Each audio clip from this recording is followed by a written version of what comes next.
I worked with Girl Scouting when the hut was downtown Fort Lauderdale, then we moved out on 33rd. Having worked with the girls, knowing their parents, working with the people in my church and in the community, I thought I have something to offer to the people in Fort Lauderdale. Have you served on any city boards or any kind of... Yes, I have. Which ones? Utility Advisory Board. And when did you do that? I served for the past 3 years. Past 3 years, you've been there 3 years. Yes. Can you cite any kind of issue that came before that Utility Advisory Board that maybe was a little contentious, and how it got resolved and what your role was in resolving it? Well, we had some issues.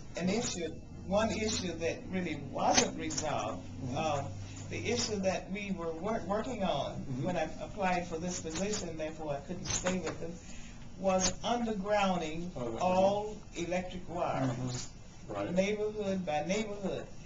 My problem with that was that certain neighborhoods would pay more than other neighborhoods, or certain homeowners would pay more because of the size of their neighborhood, the location, and what have you.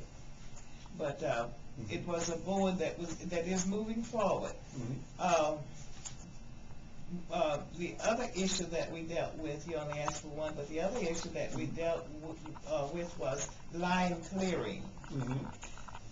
Certain trees had to be destroyed because of the danger to the lines and what have you. Certain neighborhoods were beautiful when they had those trees, and after they destroyed the trees, it made a difference.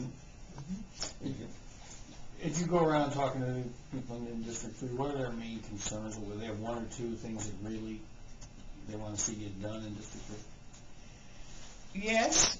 Once I went in office, I had a number of neighbors tell me I went in office in November. They were having robberies in their homes and what have you. I did talk with the police officer.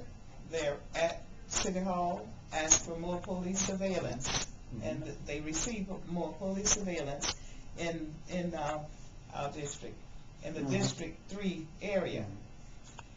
In visiting the churches, some people complained about the number of policemen that they saw in the neighborhood, but we made it clear that they are there for you. And now we know that there is an improvement in crime. We don't have as much, the crime rate is diminished, has diminished. What are you doing for campaigning? Are you going door to door? I'm putting out flyers, putting out door hangers, visiting the churches and talking with them in the churches and what have you. And as I said, I've been in the neighborhood for many, many years, a very active person with youth.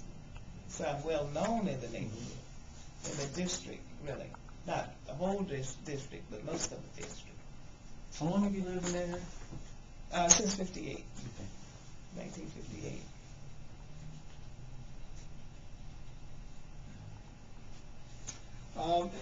One of the issues we've talked about every candidate about is the city manager. Are you happy with his performance? Unhappy? Where do you stand on it?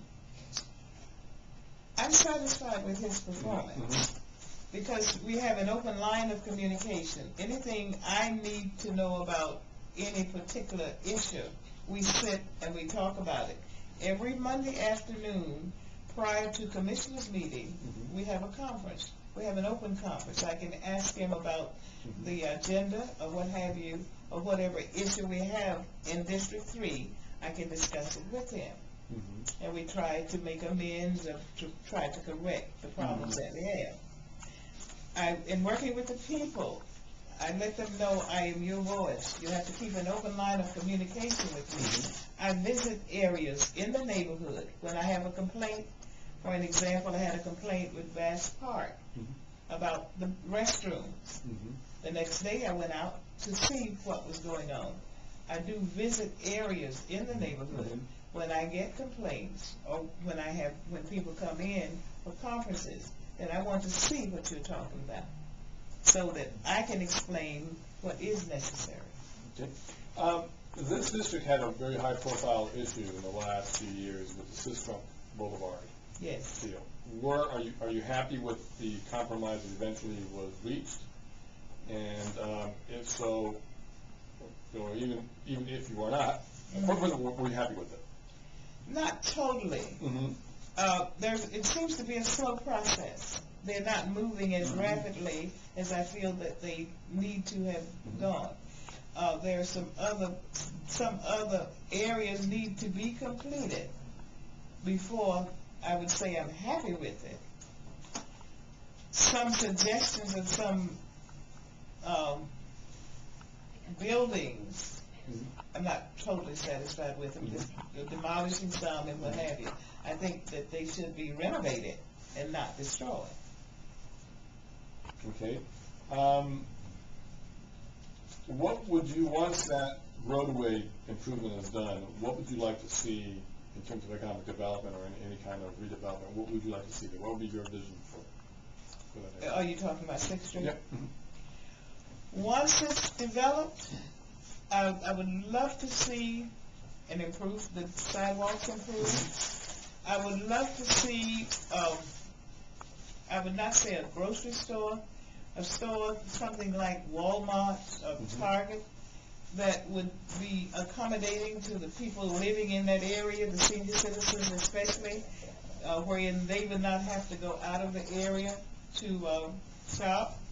And if we had that type of store, then some of the neighbors in that area would have employment and would not have to go out of the area seeking employment. What is your feeling on the city property where Milton Jones is supposed to develop grocery store? I feel that he's sort of dragging his feet. I think he needs to move on because that property is available and money can be appropriated for that property. Why continue to leave it undeveloped? I think he needs to move along with it, develop it, so that would again give some of the people living in the area employment, and then keep them from having to go out of the neighborhood for certain purchases. What did you think of Carlton Moore's performance for the district? I saw it as being fair. I worked with him. I attended the neighborhood meetings, well, the district meetings. Not at all times was I satisfied with the way he communicated. Didn't see him in certain neighborhoods, you know. I don't think the people had the open line of communication with them that they needed. And I don't think he attacked certain problems that should have been attacked.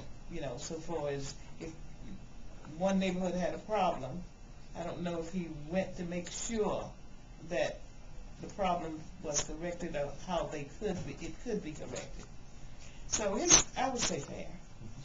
How would you keep your lines of communication open? How will you keep, I know a lot of commissioners have a pre-agenda meeting and that sort of thing. What's your... I really would welcome a pre-agenda meeting so that I could get the input from the neighborhood chairpersons and other persons involved. But you're not doing that now? Not yet. I have been in office just since November, so not quite organized as I want to be. Do you have anything other than what we discussed?